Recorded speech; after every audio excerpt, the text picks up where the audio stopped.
Sí, ahí está. Ujú. Bueno, entonces pues damos inicio a esta segunda iteración del seminario de becarios concerniente a este semestre. Y quiero agradecer a todos los asistentes. Y en esta ocasión tenemos el gusto de contar con Eric David, de aquí del posgrado del CCM, que nos va a hablar acerca de bordismo y variedades históricas. Adelante, Eric. Gracias, Carlos. Pues primero que nada, gracias a los organizadores por eh, invitarme y pues les voy a hablar un poco de lo que hice para tesina de la maestría. Entonces, esta plática va a ir de menos a más. Entonces, al inicio voy a tratar de ser muy específico con los preliminares y el bordismo, pero conforme vaya avanzando en la charla, voy a empezar a dejar más cosas. Cualquier cosa me pueden ir deteniendo con las preguntas o referencias y con gusto se las voy dando, ¿va? Entonces, primero que nada, ¿cuál es la estructura de la plática? Entonces, vamos a ver lo primero que es los preliminares, que van a ser variedades, haces vectoriales y clases características. Después vamos a ver uno de nuestras dos partes de interés, que es el bordismo. Y vamos a ver quiénes son los generadores del anillo de bordismo omega U. Ya vamos a ver quién es omega U en su momento. Y después de eso vamos a ver qué son las variedades históricas. Y ya para finalizar, vamos a dar los generadores históricos para este omega y voy a tratar de comentarles por qué nos interesan los generadores históricos. Entonces, vamos a empezar. Lo primero que nos interesa es saber qué es una variedad. Entonces, una variedad topológica de dimensión n es un espacio topológico Hausdorff segundo numerable y tal que para todo punto hay una vecindad que es homeomorfa a un abierto de R a la K. Aquí me equivoqué, este debería ser n, el mismo n que está acá arriba, que es la dimensión. Perdón. Y tal que si hay dos vecindades que se traslapan, entonces en donde se traslapan las cartas o las vecindades, puedes pasar de una a otra bajo un homeomorfismo, ¿sí? Es decir, puedes identificar las dos hasta homeomorfismo básicamente. Entonces, eso es una variedad topológica. Entonces, hasta ahorita solo estamos pidiendo que sea topológica. Más adelante vamos a pedir más condiciones, que sea suave, que sea compleja, que tenga estructura spin, orientable. Entonces, ya les voy a ir comentando cuál es cada estructura. Entonces, un ejemplo de estas variedades es el propio espacio euclidiano con los homeomorfismos de identidad.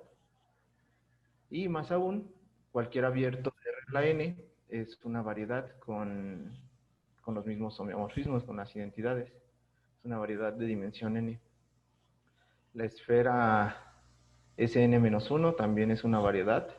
Aquí lo podemos hacer con las proyecciones estereográficas.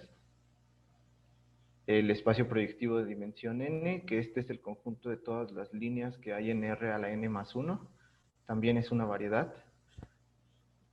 Y hay casos en los que es orientable y casos en los que no. Un ejemplo de una variedad no orientada es la banda de Mobius, que esta es lo que obtenemos al identificar, al agarrarnos el intervalo cruz el intervalo y pegarlos pero girando uno de los lados. Entonces esta es la banda de Mobius y también es una variedad, esta es de dimensión 2. Entonces ahora vamos a ver lo que es haces vectoriales.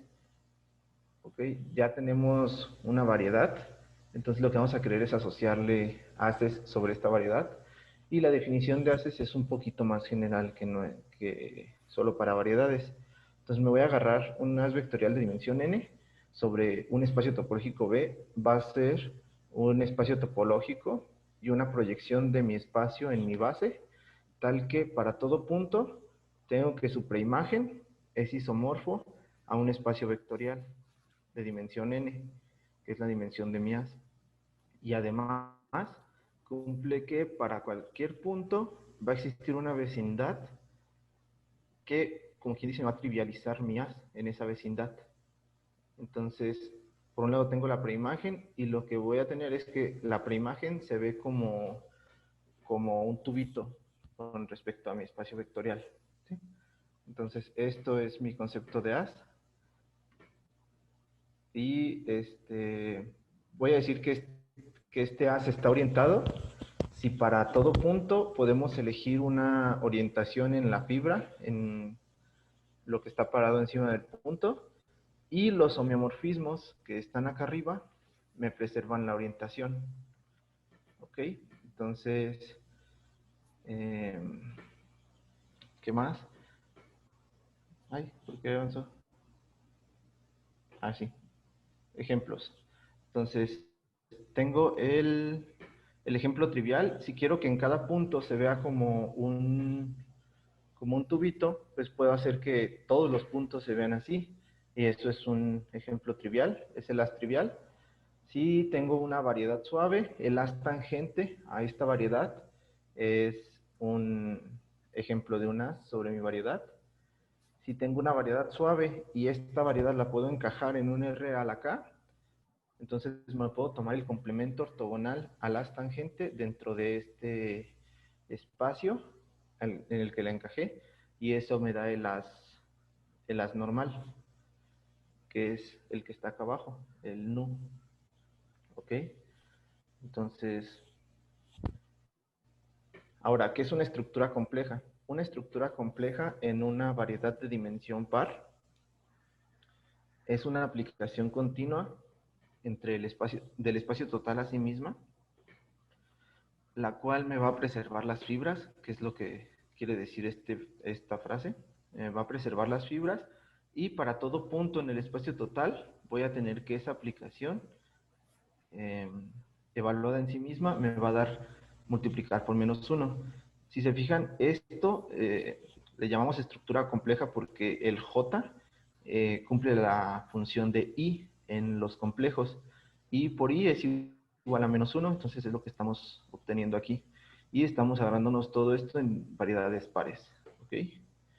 Entonces, una estructura compleja sobre una variedad suave es en realidad una estructura compleja sobre las tangentes de mi variedad, y tal que para todo punto va a existir una vecindad y un abierto de C a la N, en donde va a haber un difeomorfismo entre mi vecindad y el abierto de C a la N, y el difeomorfismo va a ser C lineal en todos los puntos. Entonces, si se fijan, aquí tiene más sentido el por qué estamos agarrándonos variedades pares, porque estamos identificándolos con abiertos de los complejos, que son dimensión real par. ¿Ok? Entonces, vamos a ver un poco de clases características ahora. Entonces, las clases características, ¿para qué nos sirven? Nos sirven para poner en términos de dichas clases o de dichos objetos propiedades acerca de mis variedades o de mis objetos. Entonces, lo primero que vamos a ver en las clases de Stiefel-Whitney, y en general en esta parte no vamos a definir qué son las clases, características ni nada por el estilo. Para eso hay cursos y libros. Entonces, yo solamente voy a decirles dónde viven y qué propiedades puedo poner en términos de mis clases características, que a final de cuentas, en nuestro caso, va a ser la propiedad de ser bordantes en el sentido complejo. Entonces, las clases de Stiefel-Whitney de MIAS van a vivir en el iésimo grupo de cohomología de la base con coeficientes en Z2. ¿Ok? Entonces, por ejemplo, podemos poner en términos de mis clases características el hecho de que mi variedad sea orientada. Entonces decimos que una variedad es orientable si solo si la primera clase de Stiefel-Whitney del AS es 0. Por otro lado, algo que les interesa a los físicos son las estructuras spin, y podemos decir que una variedad admite una estructura de spin si solo si las primeras dos clases de Stiefel-Whitney de mi AS son 0. Aquí estamos fijándonos solo en las primeras, en las clases de Stiefel-Whitney como de abajo hacia arriba. Entonces, si nos fijamos ahora de arriba hacia abajo, lo que va a pasar es que mi as va a admitir L secciones linealmente independientes, siempre y cuando pase que las últimas L clases de Stiefel-Whitney se anulen. ¿Ok? Entonces, si se fijan, estamos obteniendo información acerca de mi variedad y de mi as en términos de las clases características, que eso es algo para lo que queremos trabajar con ellas. Ahora vamos a ver otro tipo de clases características, que son las clases de Chern. Entonces, la clase de Chern va a vivir, la yésima clase de Chern va a vivir en el dosiésimo grupo de cohomología de la base con coeficientes en Z.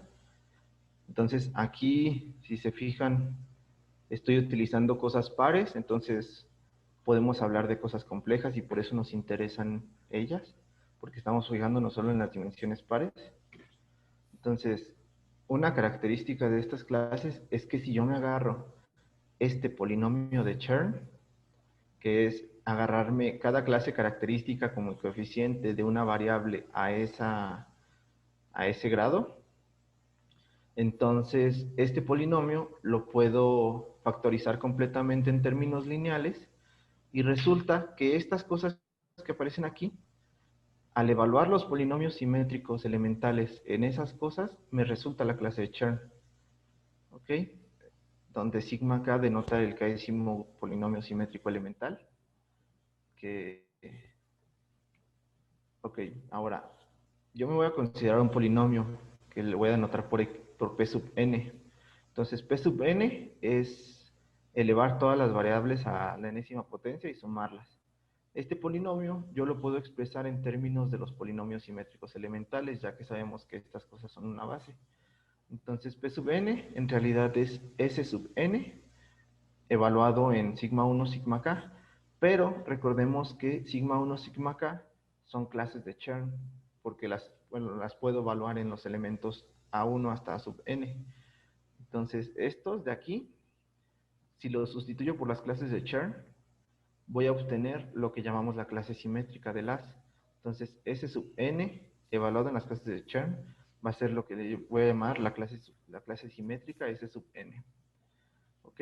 Entonces, ¿por qué me interesa esto? Ahora vamos a ver un poco de bordismo para entender cómo traducir nuestros problemas de interés en esta plática hacia clases características.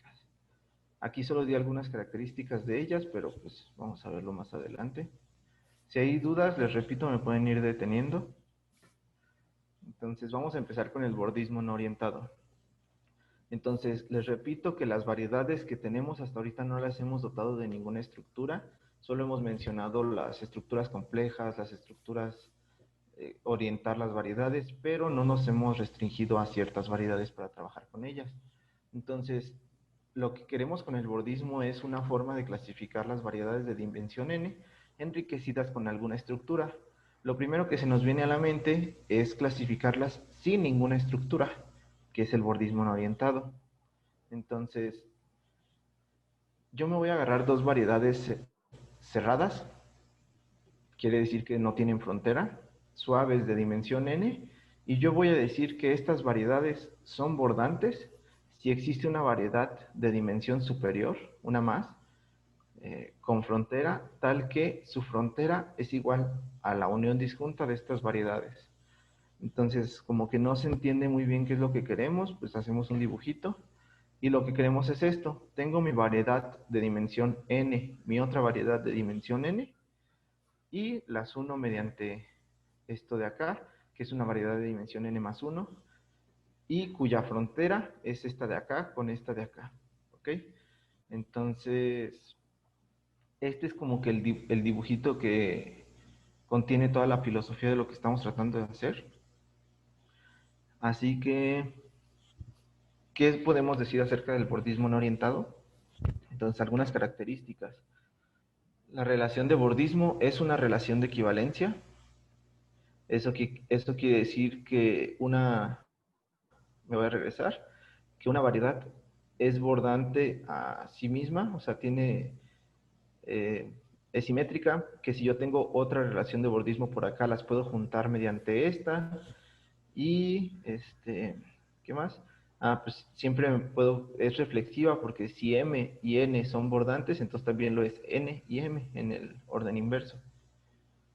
Entonces, ya sabemos que es una relación de equivalencia. Ahora, si yo me agarro el conjunto de todas las variedades cerradas de dimensión n y cociento por la relación de bordismo, lo que obtengo es que este objeto es una estructura de grupo con respecto a la operación suma conexa. Y si ahora yo me agarro el anillo graduado, bueno, me agarro la suma directa de todos estos eta sub n, voy a tener que este objeto es un anillo graduado con el producto cartesiano como multiplicación. O sea, si yo me agarro una variedad de dimensión n y una variedad de dimensión m, su producto cartesiano tiene dimensión n más m. Entonces, sí es un anillo graduado. Ok, ahora, como ejemplo, tenemos que eta sub 0 y eta sub 1 son iguales a 0. Entonces, ¿quién es eta sub 0? Estamos agarrándonos variedades cerradas suaves de dimensión 0. Eso quiere decir puntos. Entonces, es 0 porque pues yo solo voy uniendo los puntos con segmentos de recta y ya obtengo que eta sub 0 es igual a 0, es decir, que todos los puntos están relacionados entre sí. Eta sub 1, pues si yo me agarro una variedad cerrada suave de dimensión 1, no queda de otra que ser un círculo, ¿sí? Por el teorema de clasificación de variedades de dimensión 1. Y pues el círculo sí lo puedo hacer bordante a la nada, pues al vacío. ¿Por qué? Porque me agarro el disco que me contiene al círculo como frontera y pues esto ya está haciendo que sea bordante al vacío. ¿Okay? Ahora, eta sub 2 es igual a el grupo Z sub 2 generado por RP2. El hecho de que esté generado por RP2 no es tan... Bueno, para mí no va a ser tan importante. Creo que es más sorprendente el hecho de que tenga orden 2. Ahora, primero vamos a ver el caso de por qué... ¿Alguien habló? No, es un ruido de fondo. Ok. Vale, perdón. Entonces, Oye, primero el pero hecho... bueno, Ajá. aprovechando la pequeña interrupción, Sí.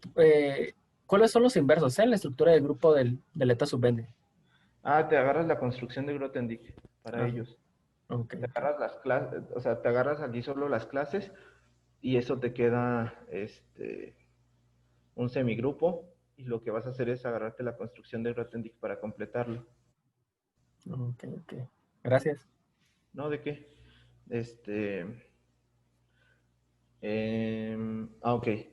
Ok. Si me agarro, recordemos que todas las posibles variedades suaves, cerradas de dimensión 2 están totalmente clasificadas por el teorema de clasificación. Entonces, pueden ser orientadas, que son suma conexa de toros, o no orientadas, que son suma conexa de proyectivos. Entonces, si una variedad es orientada, entonces, por ejemplo, agárrense el toro vamos a demostrar, bueno, vamos a ver nada más que el toro en realidad es la frontera de la dona, o sea, de rellenar el toro. Esto quiere decir que el toro está en la misma clase que el vacío.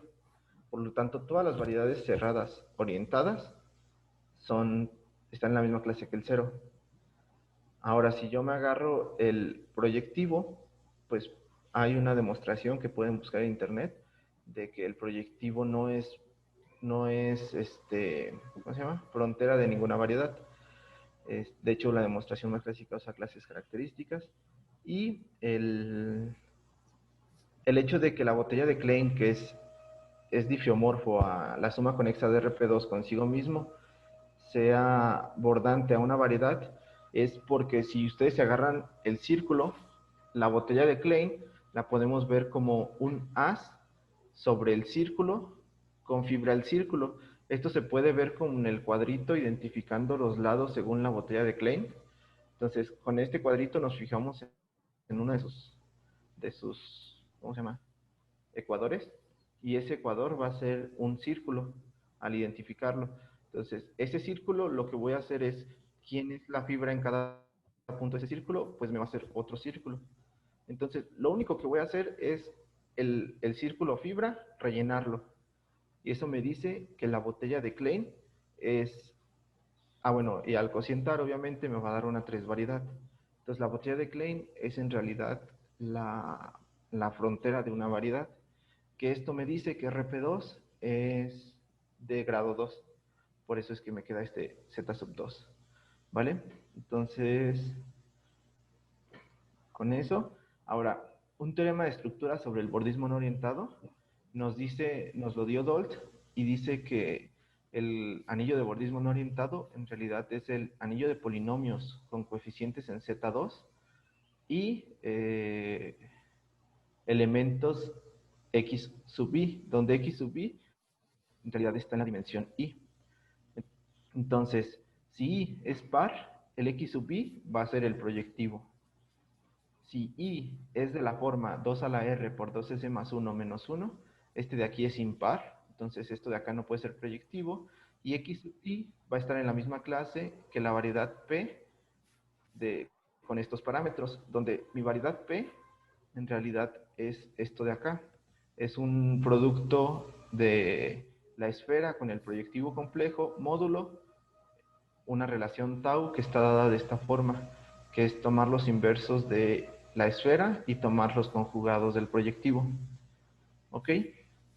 Entonces, esto es el teorema.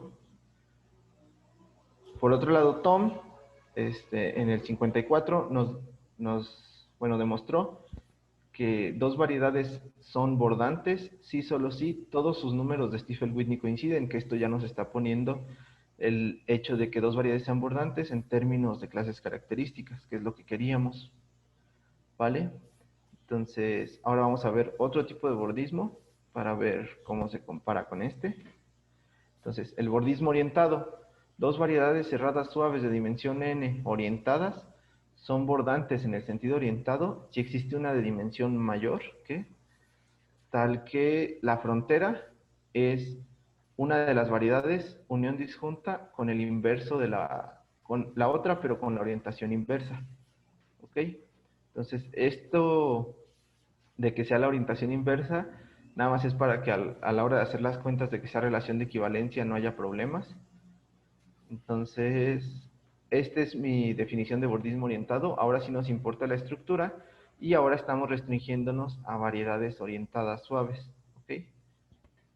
Entonces, si me agarro otra vez el conjunto de variedades cerradas suaves de dimensión n, módulo la relación de bordismo orientado, esto de aquí vuelve a ser un grupo y otra vez el anillo de bordismo orientado es este de acá, que es la suma directa con el producto cartesiano como producto.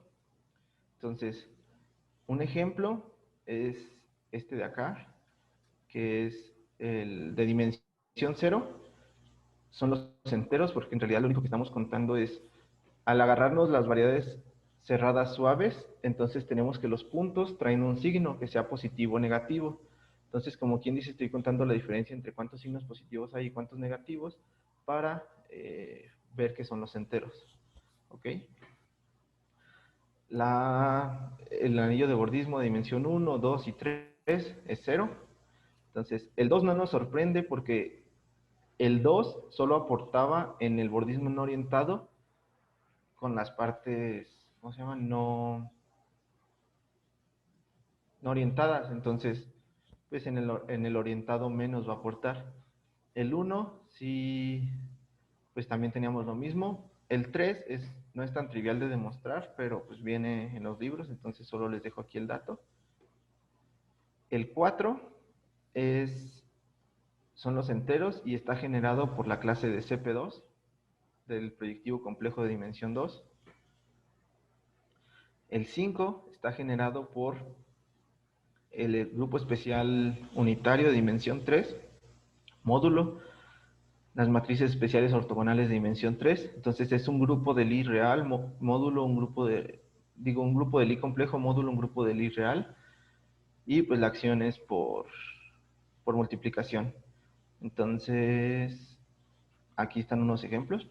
Y ahora vamos a ver otra vez ahora las propiedades acerca de mi bordismo, como lo hicimos en el anterior. Entonces, un teorema de Wolff nos dice que todos los elementos de torsión en mi anillo de bordismo orientado son de orden 2 a la k. Esto tiene sentido si pensamos que la orientación solo puede ser una u otra. Entonces tiene sentido el hecho de que la base sea 2, ¿vale? Dos variedades, por el mismo Wall, perdón, dos variedades cerradas orientadas de dimensión n son bordantes si solo si todos los números de Stiefel-Whitney coinciden y además todos sus números de Pontryagin. Las clases de Pontryagin no las definí, pero también existen y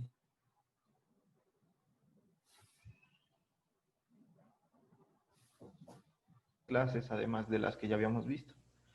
Entonces, ya tenemos caracterizado el hecho de que dos variedades bordantes, digo, dos variedades no orientadas sean bordantes y el hecho de que dos variedades orientadas sean bordantes. Ahora, lo que nos interesa es el bordismo complejo. Primero hay que observar que si queremos repetir las construcciones, tenemos que considerar dos variedades cerradas suaves de dimensión K con estructura compleja. El hecho de que tenga estructura compleja nos obliga a que el K sea par. Entonces, si queremos que exista una variedad de dimensión K más 1 que las contenga como frontera y además que tenga una estructura compleja que al restringirnos a estas dos coincida con las de ellos, entonces K más 1 tendría que ser par, pero K más 1 es impar y por lo tanto W no puede admitir una estructura compleja y no tiene sentido que lo querramos hacer así. Ahora, lo que vamos a hacer es bajarle un poquito la rigidez a este problema. Entonces vamos a definir lo que es una estructura establemente compleja. Voy a decir que una variedad tiene una estructura establemente compleja si el tangente cumple que al sumarle una cierta cantidad de reales, o sea, un as trivial, va a existir un as complejo sobre la variedad que va a ser isomorfo a esta suma. ¿Ok? Entonces, esto es lo que me dice, que tal vez con el puro as tangente no alcanzo la estructura compleja, pero si le empiezo a pegar haces triviales, sí la voy a alcanzar en algún momento. ¿Vale? Y, ok, una variedad M con estructura compleja es mi variedad con la clase de isomorfismo de aces sobre M. ¿Vale? Entonces, una observación, si yo me agarro las variedades con estructura compleja, aquí le puse cuasi compleja, pero piensen lo mismo, de dimensión n módulo la relación de equivalencia, esto es lo que yo voy a anotar por el anillo, por el grupo de bordismo unitario, y además voy a tener que, igual que en lo anterior, si sumamos todas, voy a tenerlo como estructura de anillo. Sabemos que las de dimensión impar no pueden tener estructura compleja, entonces esto de aquí es 0, al menos.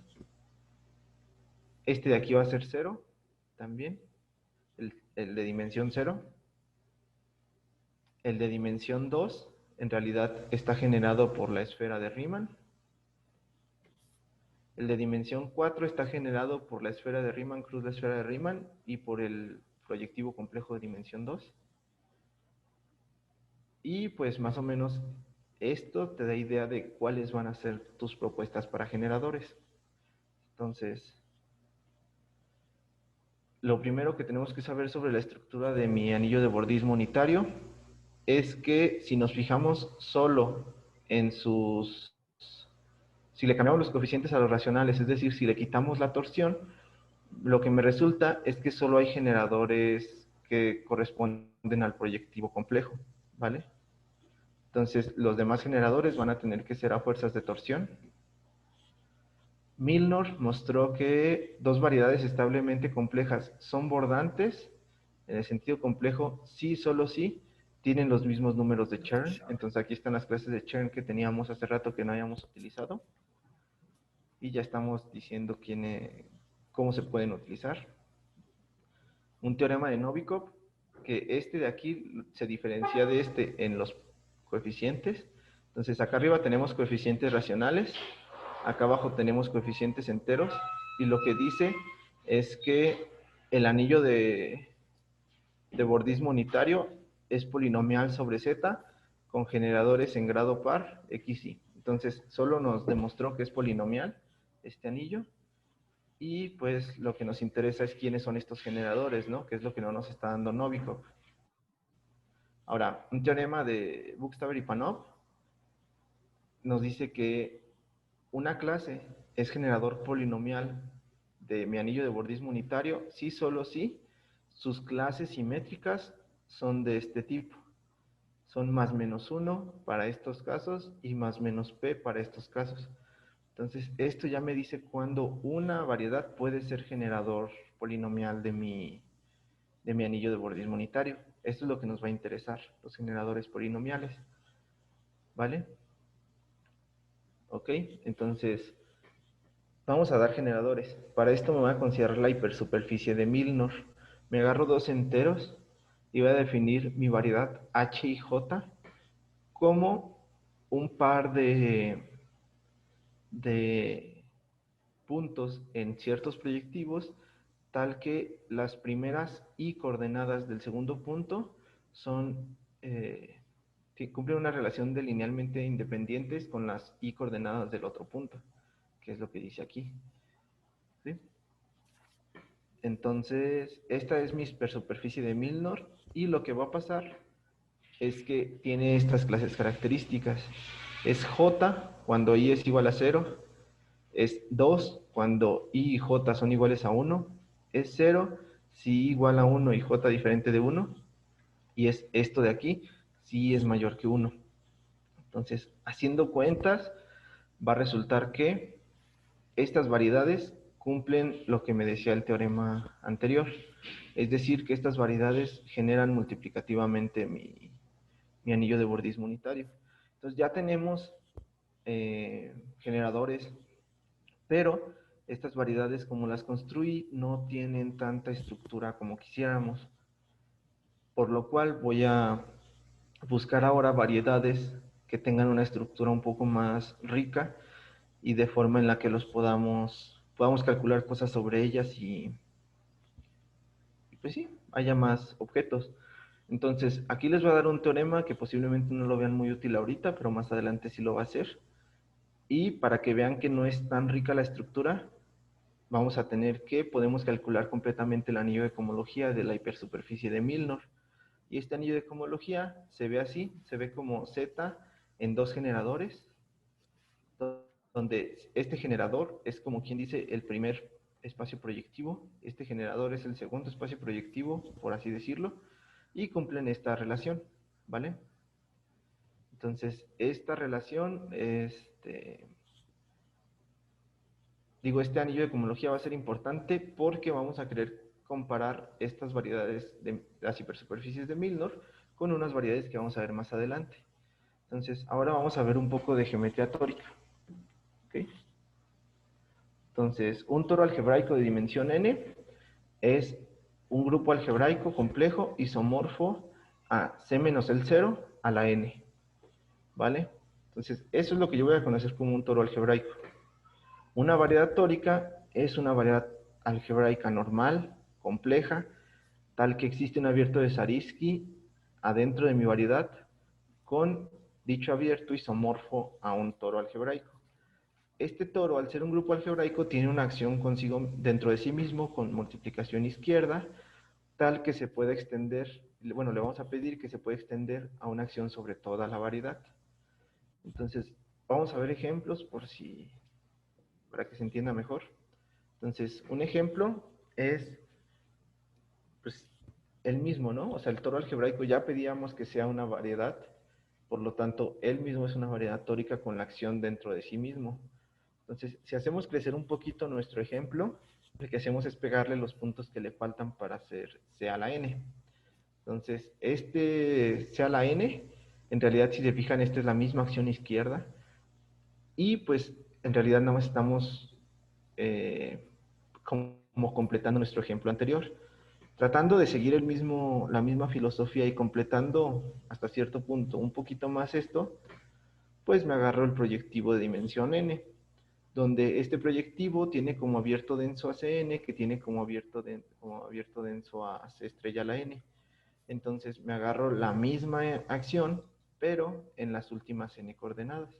Entonces, si se fijan, la acción aquí es la misma que la de acá arriba, y es la misma que las últimas n coordenadas de acá abajo, ¿vale?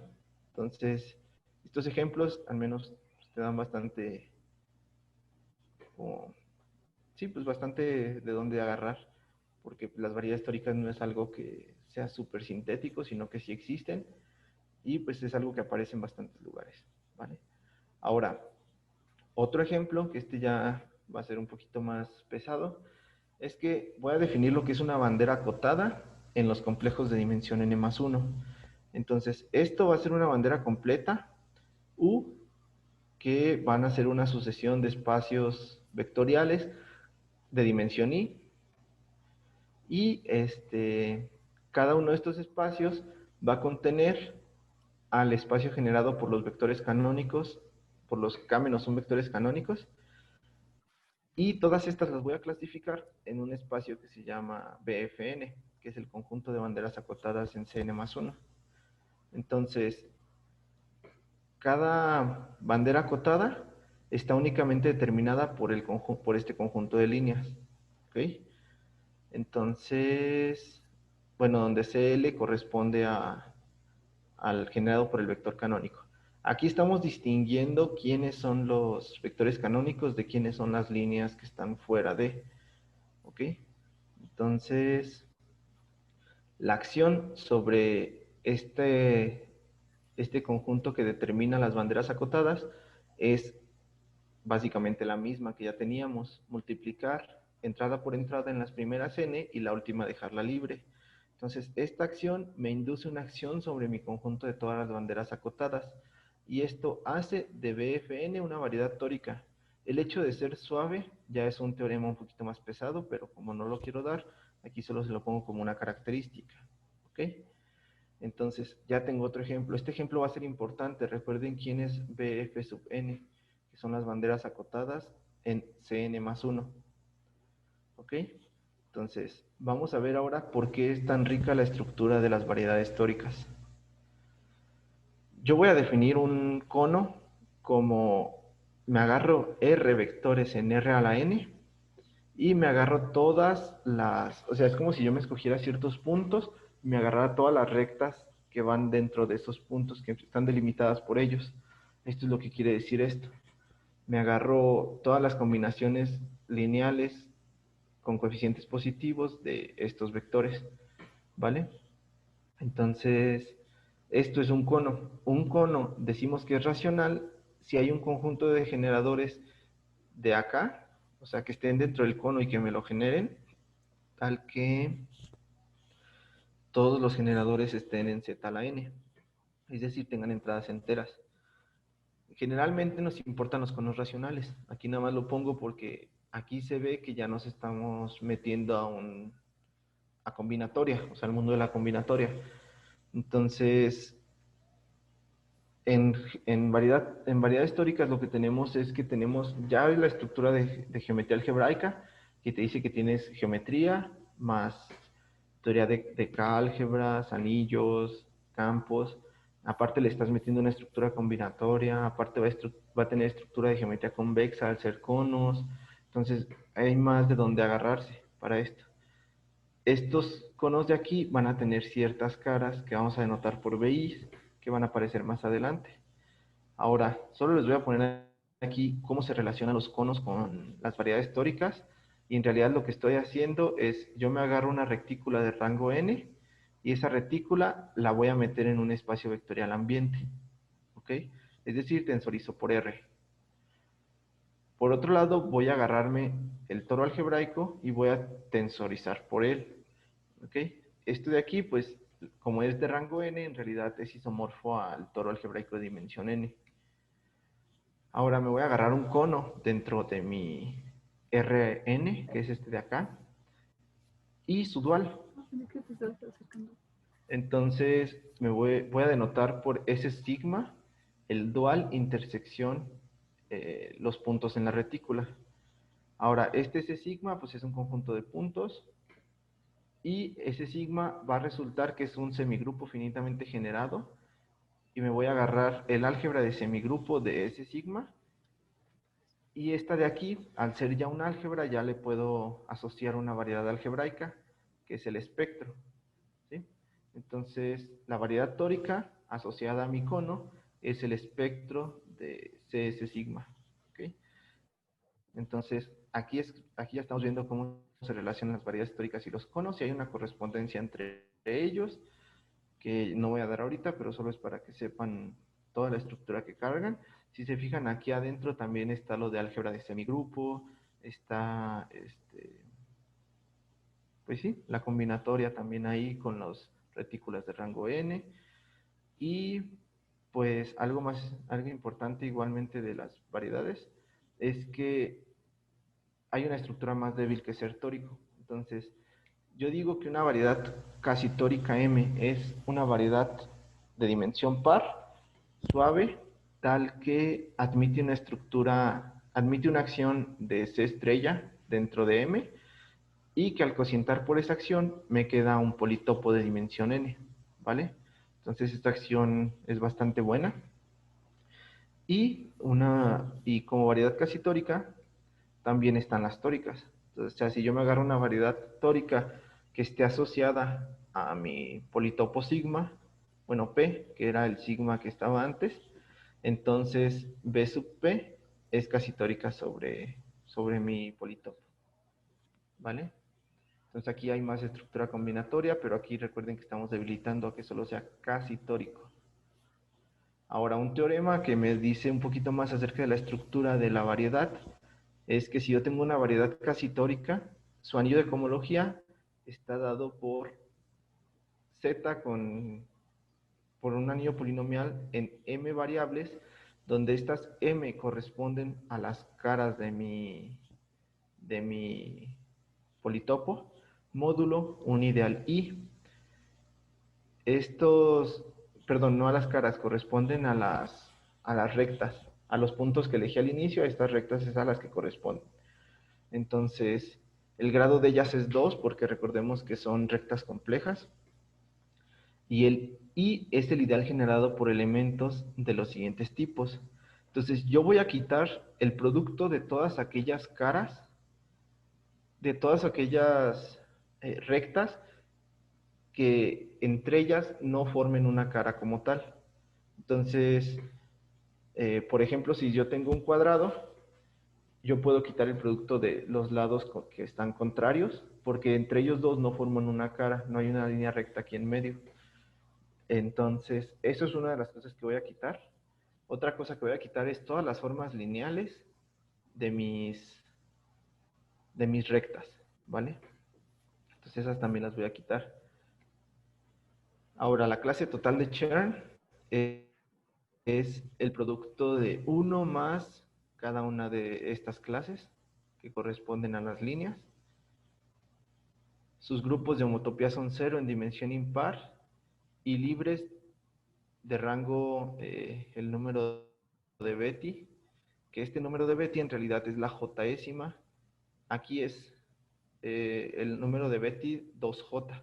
Entonces es la jésima entrada del H vector de mi politopo asociado, ¿vale? Entonces, si se fijan aquí, quiere decir que yo puedo calcular demasiadas cosas sobre ellas porque ya sé cómo son sus grupos de homotopía, ya sé cómo es su clase total de Chern y ya sé cómo son su anillo de cohomología con mera geometría, porque yo ya sé cuál es el politopo, yo ya sé cuáles caras voy a quitar aquí. Entonces, pues todo esto nos está dando bastantes cosas para pensar que sí tienen más estructura. Ahora, algo que tengo que hacer primero es que ya voy a tratar de ver que estas variedades, bueno, que ciertas variedades históricas también son generadores. Lo primero que voy a hacer es demostrarles que las hipersuperficies de Milnor no admiten acciones del toro. Bueno, no se los voy a demostrar, solo se los voy a mencionar. Entonces, las hipersuperficies de Milnor para I mayor que 1 no admiten acciones del toro que los hagan una estructura cuasi tórica. Entonces, este resultado, lo que teníamos es que estas nos generaban multiplicativamente mi anillo de bordismo unitario. Entonces, al no admitir esta estructura, quiere decir que no son tóricas, porque ni siquiera son cuasi tóricas. Por lo tanto, sí estamos buscando otros generadores distintos a los que ya teníamos, que es algo importante, porque pues, si nada más le estamos dando la vuelta, no tiene sentido. Entonces, las variedades B y J. Ahora sí sigue un poquito más de definiciones. Dados dos enteros, vamos a definir la variedad IJ, que consiste de pares U, W, donde U es una bandera acotada y W es un hiperplano tal que contiene al primer componente de la bandera acotada. Entonces, si yo me agarro mi par U, W, esto lo puedo proyectar en la primera entrada. Entonces, al proyectarlo en la primera entrada, estoy obteniendo una proyección hacia mi conjunto de banderas acotadas, ¿vale?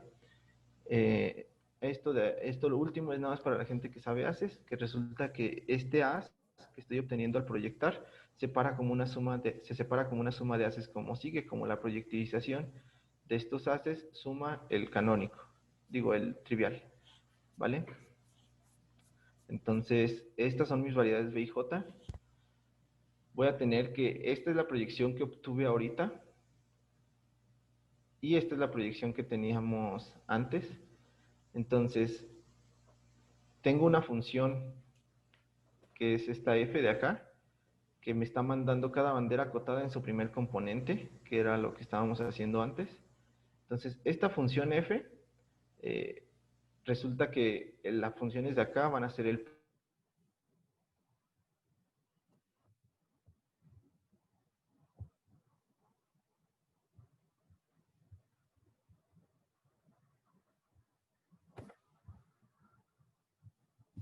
¿Tienes internet? No sé.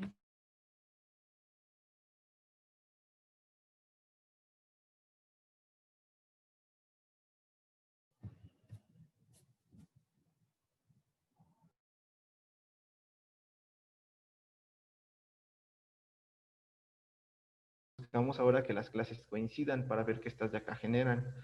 Entonces, como ya sabemos que salen multiplicativamente, lo que tenemos que demostrar es que es de grado 1. Entonces, va a resultar que sí lo es. Y por lo tanto, tengo que las clases simétricas de ellas van a ser iguales. Entonces, ya para terminar, lo que voy a tener es que, por lo anterior, por todo lo que hemos hecho, las clases de bordismo de variedades históricas B y J van a generarme multiplicativamente el anillo de bordismo complejo. ¿Ok? Por lo tanto, toda clase de bordismo complejo tiene una unión disjunta de variedades históricas. Aquí algo que resta ver es que, no se los mencioné, pero en las teorías de bordismo pasa que la unión disjunta, que era nuestra suma en estos grupos, la unión disjunta y la suma conexa, ambas las podemos tomar como sumas. Entonces, el problema aquí es que las variedades históricas, al admitir un abierto denso isomorfo a C estrella, quiere decir que son conexas. Entonces, no me puedo agarrar nada más y decir, bueno, dos variedades históricas forman una, porque no son conexas. Por lo cual, me tengo que fijar ahora en cómo construir la suma conexa y hacerla empatar con la estructura tórica. Entonces, eso es un problema completamente aparte, pero ahorita al menos podemos decir que toda clase de bordismo complejo contiene una unión disjunta de variedades históricas. Con mucha más teoría podemos decir que que cierta suma conexa especial empata con la suma conexa que teníamos. ¿Ok? Y pues esto sería todo. Gracias. Pues muchas gracias a ti, Eric. La verdad que estuvo muy interesante la plática. Te mando saludos virtuales. Digo, Gracias. te aplaudo virtualmente, ¿no? No sé si alguien del público tenga alguna pregunta para Eric.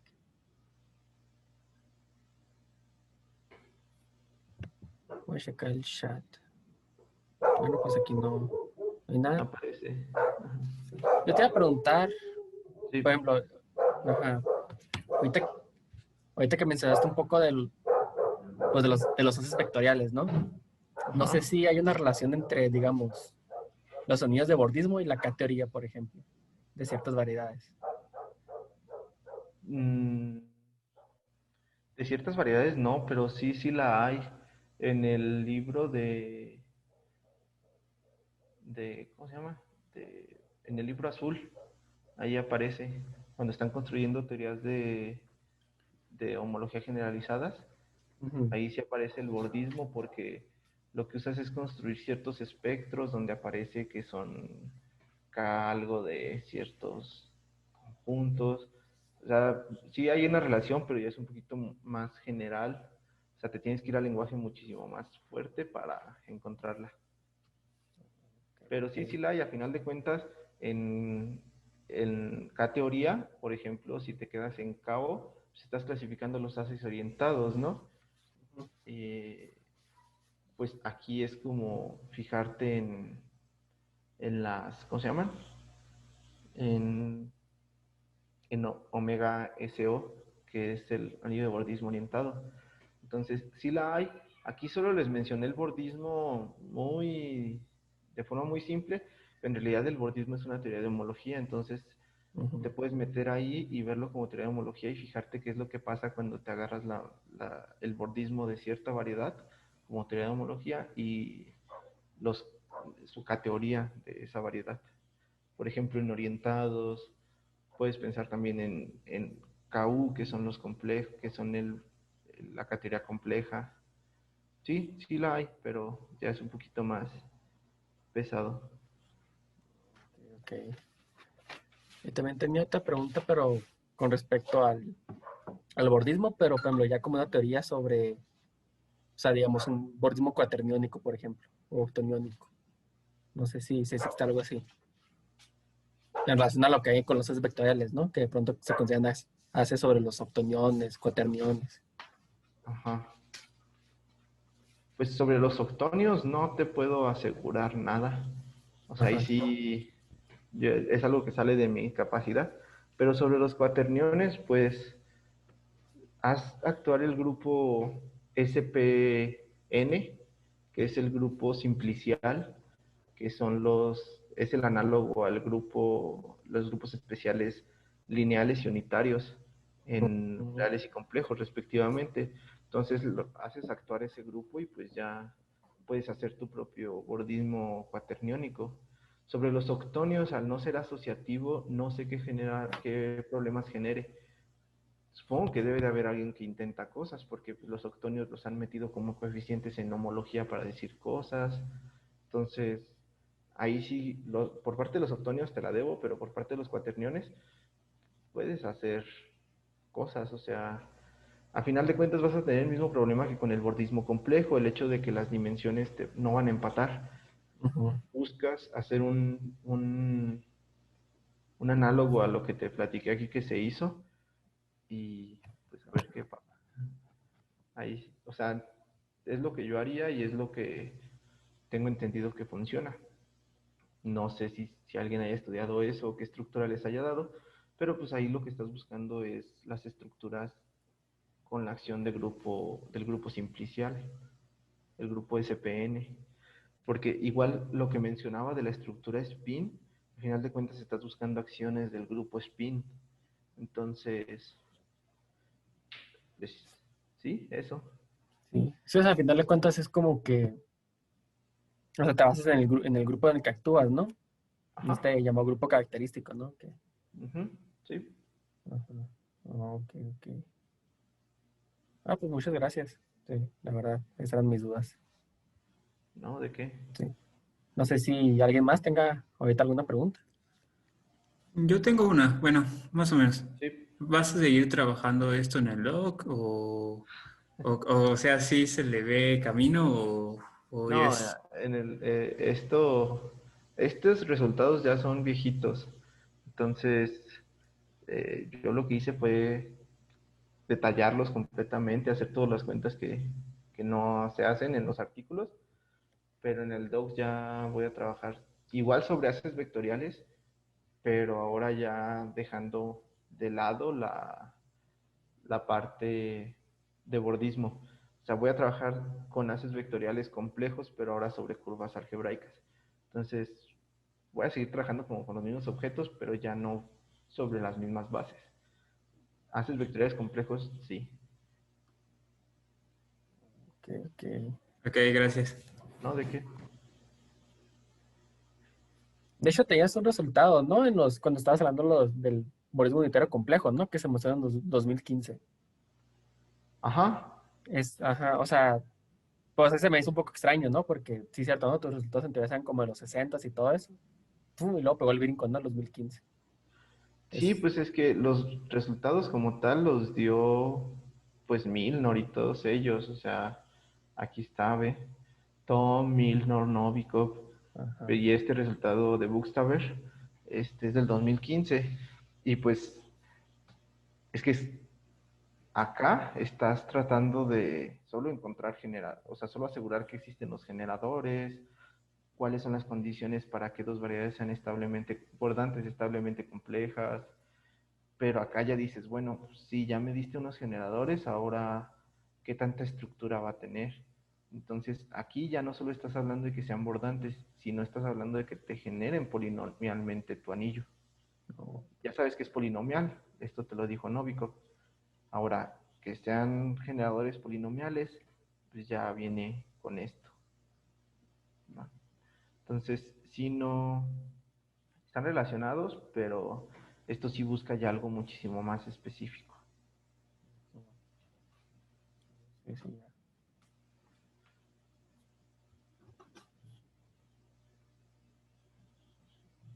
Sí, pues igual si no más preguntas, pues te volvemos a agradecer, Eric. Gracias a Muchas ustedes gracias. por invitarme, Muy buena plática. Vale. y pues a los que vinieron por venir. Gracias, Eric.